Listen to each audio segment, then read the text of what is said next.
Malaman ko lang talaga na hindi ikaw ang magiging valedictorian sa batch nyo. Mananagot ka sa akin, ha? Ang laki-laki ng sakripisyo namin sa'yo, ha? Hindi kami nagtataya ng pera para pag-aralin ka. Kaya mamaya kapag nalaman ko na hindi pangalan mo tatawagin bilang valedictorian, humanda ka sa akin pag-uwi, ha? Tandaan mo yan. Ano pang tinutunga-tunga mo dyan?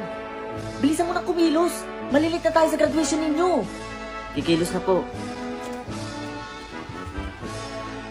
Tignan mo yun si Gonzales. Di ba yan yung kalaban mo dito? Eh bali-balita dito na mas magaling daw yan sa'yo, anak. Bilang nanay mo, hindi kita pinalaki para maging talunan. Gusto ko lagi kang lumalaban. At gusto ko lagi kang nasa itaas. Hindi ba? Kaya alam kong kayang-kaya mong talunin niya si Gonzales. Kaya aasahan ko na ikaw ang valedictorian. Opo ma, magiging valedictorian po ako. Tara na! Tingnan mo yung anak ko. Ang dami na nakasabit sa kanyang medal. Kanina pa siya tinatawag sa stage. At ang dami niya ng award na nare-receive. Naku anak ha, ayokong sampagita lang yung isasabit ko sa'yo. Gusto ko medal din. Gusto ko angat ka dito. Gusto ko ikaw yung matalino dito. At ikaw yung masipag. Ikaw ang valedictorian. Hindi pa rin natatawag yung pangalan mo. Ilang oras pa tayong mag-aantay?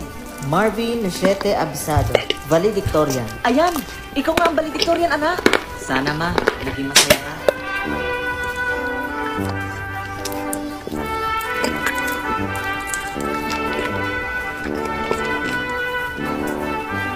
Congratulations po sa inyo, ma'am. Maraming salamat po, ha. Maaga man pong lumisan yung anak niyo po dito sa mundo. Natupad niya naman po yung pangarap niyo po para sa kanya na maging valedictorian. Ayun nga lang, maaga po tayong iniwan ng inyong anak. Sayang nga lang eh.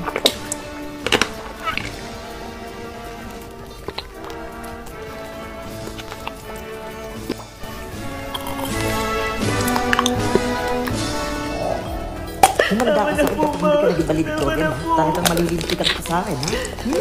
Hindi lang yan ang aabutin mo sa akin. Kaya umayos-ayos ka, ha? Ginagawa ko naman po yung best ko para maging valedictorian, Huwag na huwag mong sasayangin yung pagod namin sa'yo, ha?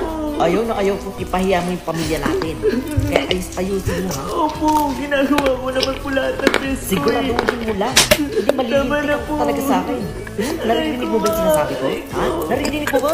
Ikaw dapat ang maging valedictorian sa batch nyo, ha? Ginagawa Huwag ko na naman huwag po mo kong lahat ng bibiguin. best ko Ayusin mo lang, ha? Ayusin mo lang.